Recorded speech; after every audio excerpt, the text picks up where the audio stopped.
saudara tidak kehilangan, Bu Sri Mulyani tidak kehilangan ketegasan dan bangunan logika dalam menerangkan, sehingga kita semua menjadi paham. Dan ini bagian dari kerjasama saya dan Ibu Sri Mulyani dalam beberapa kasus tertentu, terutama dalam rangka pemberantasan korupsi yang selama ini kami lakukan. Seperti BLBI kami berduet bagus gitu, dan masih akan terus. Saudara, yang diserangkan oleh Bu Sri Mulyani itu ya memang itu adanya, itu benar. Tapi sebenarnya saya kan ketika ngomongkan 300 triliun itu bicara tentang pencucian uang,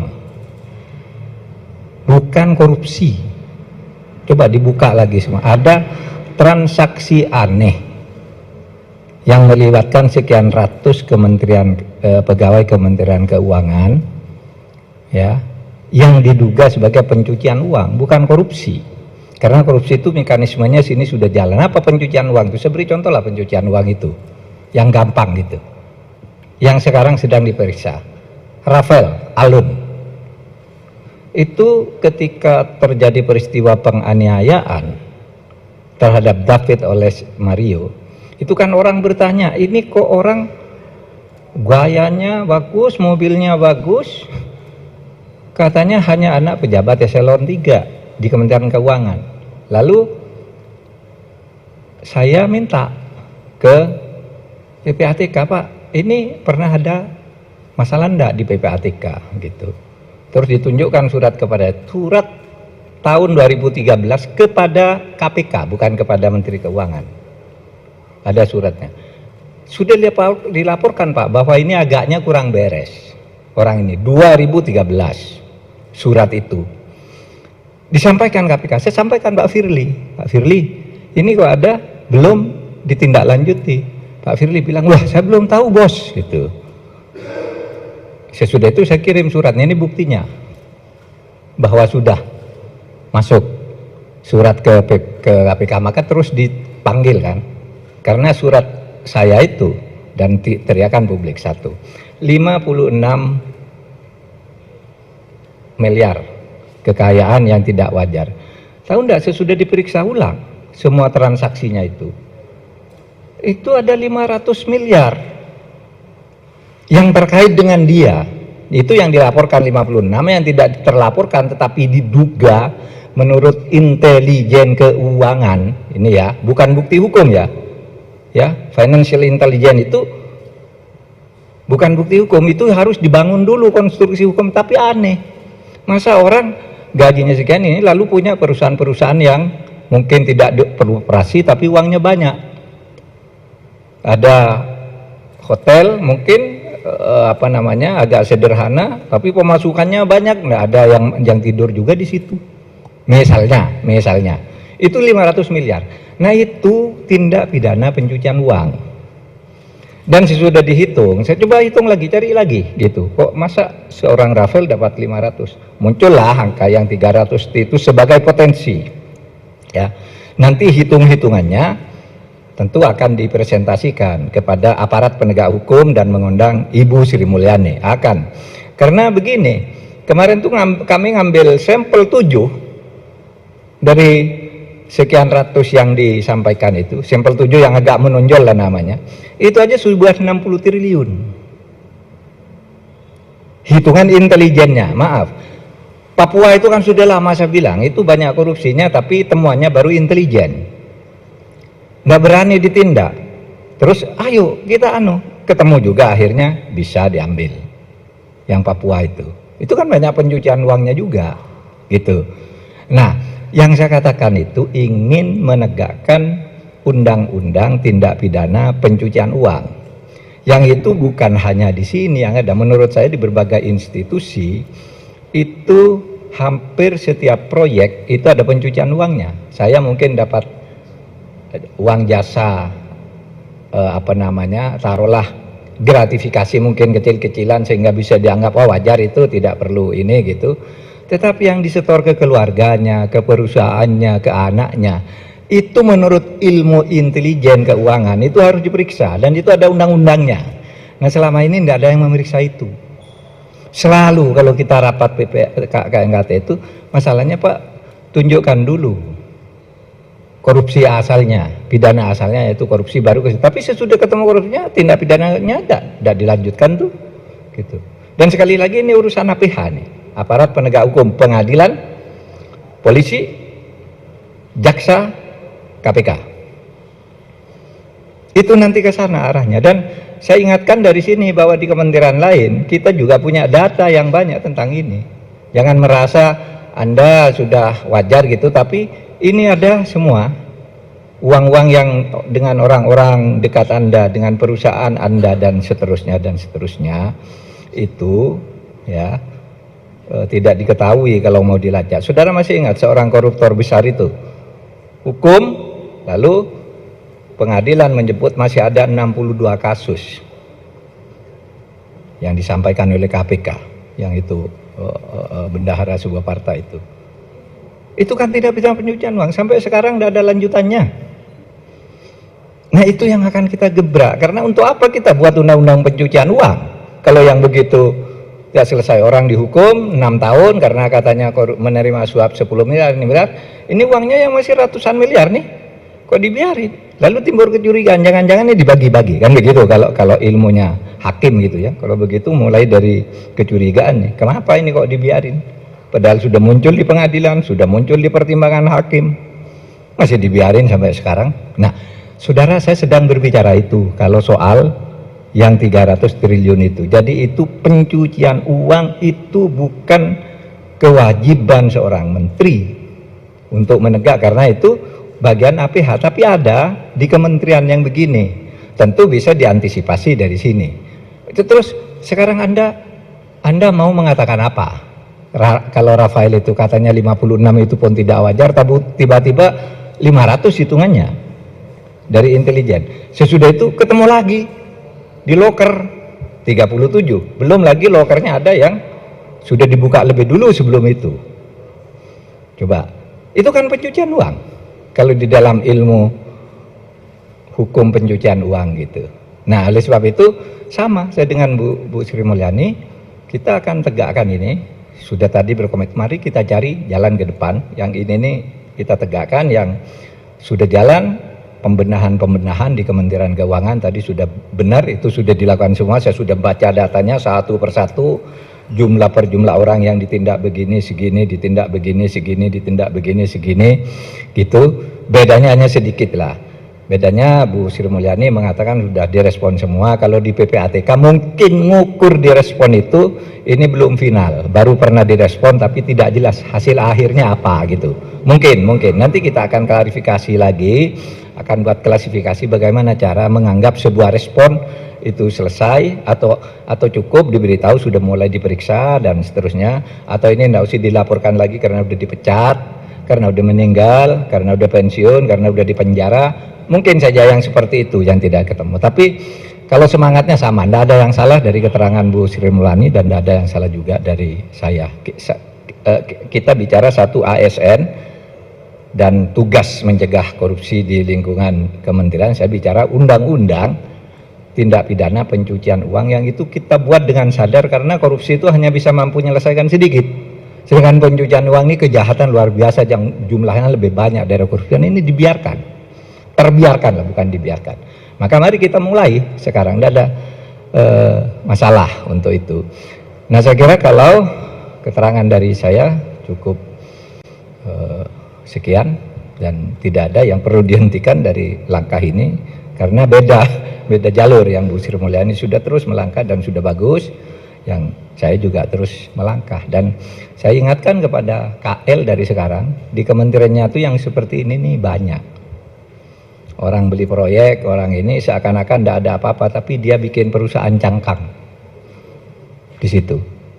Istrinya bikin ini, istrinya bikin itu, yang tidak jelas juga siapa pelanggannya, uangnya bertumpuk di situ, gitu. Nah kan kalau itu memang ya menteri tidak sanggup menjangkau sampai ke situ, makanya ada APH, aparat penegak hukum. Nanti kita kerjain ini. Saya kira itu ya dari saya. Pak Mahfud, mungkin tambahan ya? tadi ada beberapa wartawan menanyakan kepada kami ya, 69 dari pegawai di Kementerian Keuangan yang waktu itu dalam keterangan pers Pak Wamen dengan Pak Irjen yang diidentifikasikan sebagai berisiko tinggi. Ini juga tadi saya sampaikan kepada Pak Mahfud. Pak Mahfud, cara kita mendiagnosa dan mengidentifikasi dari karyawan atau pegawai Kemenq dengan skor resiko, profil resiko, itu kita punya sistemnya. Entah dari sisi kecocokan LHKPN atau LHA-nya, kita melihat dari sisi tingkah laku mereka, dari media sosial dan yang lain-lain. Banyak wartawan menanyakan 69 itu dari PPATK atau dari kami. Saya tegaskan itu informasi dari Kemenq. Irjen mengidentifikasikan sebetulnya 27 plus 2 untuk yang risiko tinggi, jadi 29 orang plus 60 plus 8, 68 eselon pegawai yang risikonya menengah. Jadi jumlahnya lebih banyak sebetulnya.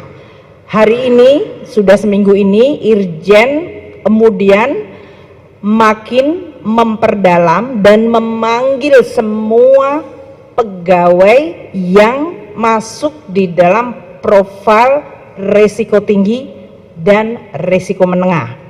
Risiko rendah bukannya kita tidak perhatikan, tapi sekarang ini resource-nya sedang fokus kejar-kejaran dengan waktu tentunya. Karena masyarakat ingin tahu langkah proaktif dari Kementerian Keuangan.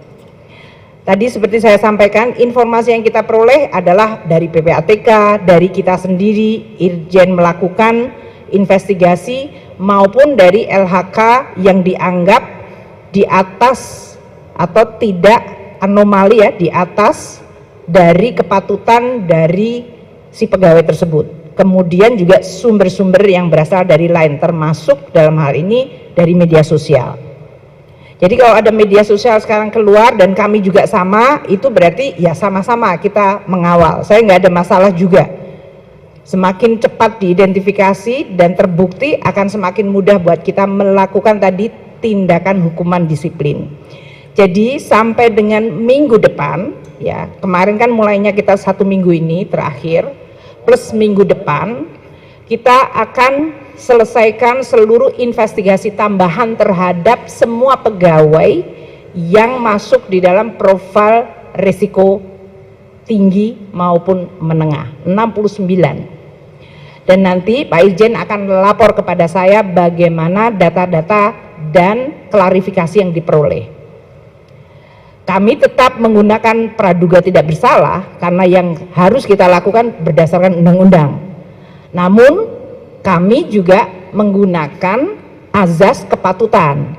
Makanya di dalam berbagai komunikasi saya sampaikan, walaupun uang itu halal, kalau dianggap tidak patut oleh masyarakat bertindak seperti itu, kami dari Kementerian Keuangan juga minta seluruh jajaran Kementerian Keuangan untuk memperhatikan azas kepatutan dan kepantasan. Jadi saya tegaskan 69 adalah data informasi dari Kementerian Keuangan dan sedang dilakukan investigasi lebih lanjut. Nanti Pak Wamen dan Irjen akan menyampaikan laporan kepada publik mengenai hasil sesudah mereka melapor ke saya dulu. Jangan sampai lapor kepada Anda sebelum ke saya. Sama seperti kayak surat tadi, saya belum terima udah Anda semuanya udah dapat duluan gitu kan. Jadi saya mendapatkan supaya kita juga bisa satu langkah yang sama. Poinnya adalah seperti Pak Mahfud tadi sampaikan, saya berterima kasih kepada seluruh pihak, media, para netizen, semua pegiat, aparat penegak hukum, Pak Mahfud, PPATK, yang ikut membantu untuk membersihkan Kementerian Keuangan. Karena saya tahu ini adalah kepentingan seluruh bangsa dan negara. Jadi komitmen kita untuk membersihkan akan terus kita perkuat, dan sebagai transparansi akuntabilitas saya akan sampaikan keterangannya kepada media setiap kali ada perkembangan. Untuk langkah-langkah hukum yang dilakukan APH, kami mendukung 100%. Kami akan terus mendukung dan mensinkronkan dengan apa-apa yang dilakukan dalam langkah penegakan hukum. Mungkin itu yang bisa saya sampaikan. Terima kasih kepada teman-teman media. Assalamualaikum warahmatullahi wabarakatuh. Oke, saya juga cukup. Nggak ada, semua yang mau ditanya udah dijawab semua. Siapa yang mau tanya? Pak, Metro.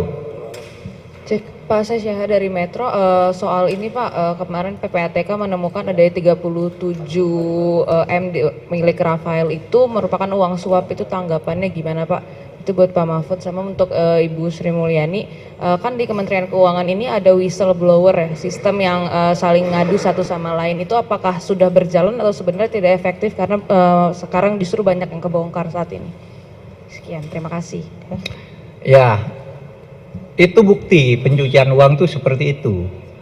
Menteri bisa tidak tahu bahwa ada uang seperti itu, dan memang di luar kuasa menteri. Kan orang nyimpan uang ratusan miliar di deposit box gitu. Itu kan menteri juga tidak tahu. Itu yang bisa tahu nantinya adalah PPATK. Oh, itu punya deposit box sekian. Itu pun yang baru ditemu sebagian loh, 37 miliar itu. Karena begini, beberapa hari sudah bolak-balik tuh dia ke berbagai deposit box itu. Terus pada suatu hari pagi dia datang ke bank mau buka itu, langsung diblokir oleh PPATK. Sudah itu dicari dasar hukumnya. Kalau sudah diblokir deposit box ini, boleh enggak dibongkar oleh PPATK? Kan belum ada undang-undangnya, enggak boleh sembarangan. Nah, dalam keadaan begitu, masih kemungkinan yang lain belum diblokir. Nah, ini diblokir lalu dikoordinasikan, dicari dasar hukumnya, tanya ke KPK, bisa enggak nih dibongkar? Bongkar, isinya ketemu satu safe deposit box itu sebesar 37 miliar dalam bentuk US dollar. Nah, seperti itu tuh pencucian uang. Contohnya, intelligence keuangan menemukan cara itu, dan itu bukan bukti hukum dulu, itu harus dikonstruksi menjadi hukum. Bagaimana nih, dari mana tadinya, terus itu bisa dilacak, sudah ada ilmunya lah begitu. Misalnya terus kok istrinya punya 5 perusahaan misalnya ya, kok ini anaknya punya sekian rekening, itu semua kan bisa dilacak, dan itu belum bukti hukum gitu.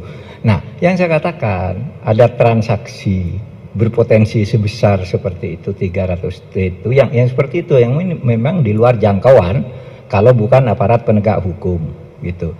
Dan memang PPATK itu betul memberi laporan, tidak disampaikan ke Menteri Keuangan, ternyata itu 2013 itu memang ada ke KPK, dan KPK justru lalu bertindak karena saya tunjukkan, nih loh Anda punya ini gitu, baru dipanggil gitu. Itu aja ya. Baik, yang mengenai WISE atau whistleblower, kita menerima jumlah dari laporan whistleblower, nanti angkanya yang terakhir saya mungkin lebih dari 1.200-an. Dan itu kemudian kita akan verifikasi mana-mana yang merupakan whistleblower yang legitimate ya dalam hal ini, karena tidak semua aduan itu kemudian adalah menjadi sebuah kasus yang legitimate. Dan bagi yang sudah legitimate, maka kita akan melakukan langkah-langkah seperti yang tadi saya sampaikan, yaitu pertama men-score, mencocokkan dengan data resmi LHK atau LHKPN. Kemudian kita lihat SPT yang bersangkutan, kemudian kita lihat profil keluarganya, kita mencek media sosialnya, dan apakah ini menyangkut sesuatu. Teman-teman ya media, kalau whistleblower nggak selalu seluruhnya korupsi, ada masalah kepegawaian, ada masalah pribadi yang bisa muncul kepada kita semuanya, tapi itu semuanya kita berikan apa yang disebut follow up secara kredibel bagi seluruh masukan atau informasi yang berasal dari whistleblowing system. Pak Irjen telah menyampaikan mungkin minggu lalu bahwa kita punya 3 line of defense, dan kita akan review lagi 3 line of defense. Defense pertama adalah di tempat mereka kerja, atasan langsung, dan bagaimana unit tersebut melakukan identifikasi resiko. Yang kedua, kita punya line of defense yang disebut kepatuhan internal. Ini kebutuhan internal dan langkah-langkah yang kita lakukan dengan Irjen. Berapa banyak orang yang kita berhentikan atau mendapatkan hukuman disiplin, memang kami tidak menyampaikan ke publik. Tapi kalau memang Pak Mahfud bilang, Bu, supaya publik percaya saya laporkan ke publik, ya monggo saja, saya nggak ada masalah. Ini adalah rambu-rambu hukum yang kita lakukan. Jadi berapa orang mendapatkan hukuman disiplin berat, berapa ringan, nanti dari Irjen akan menyampaikan kepada teman-teman media semuanya. Mungkin itu ya, tapi saya akan meyakinkan Anda semuanya yang menyampaikan kemarin juga ada yang bilang, oh Bu Sri Mulyani cuma omong doang, saya menyampaikan laporan, ternyata enggak. Ini ternyata staf saya sendiri yang membuat investasi dan kena tipu dari investasi bohong yang disalahin saya. Investasi bodong ya dalam hal ini. Jadi banyak orang punya masalah keuangan itu semuanya bermuaranya seolah-olah ke kami gitu. Tapi nggak apa-apa, kita akan tangani saja. Setiap yang kita anggap kalau dia punya persoalan apa saja dari mulai masalah pribadi, masalah perkawinan sampai masalah karir dan masalah korupsi semuanya mengalir kepada kita dan kita akan terus lakukan berdasarkan aturan-aturan kepegawaian yang ada. Mungkin itu ya. Cukup, salaman dulu Bu. Pak izin. Nggak ada lagi pertanyaan, udah jelas. Udah jelas semuanya. Udah ya.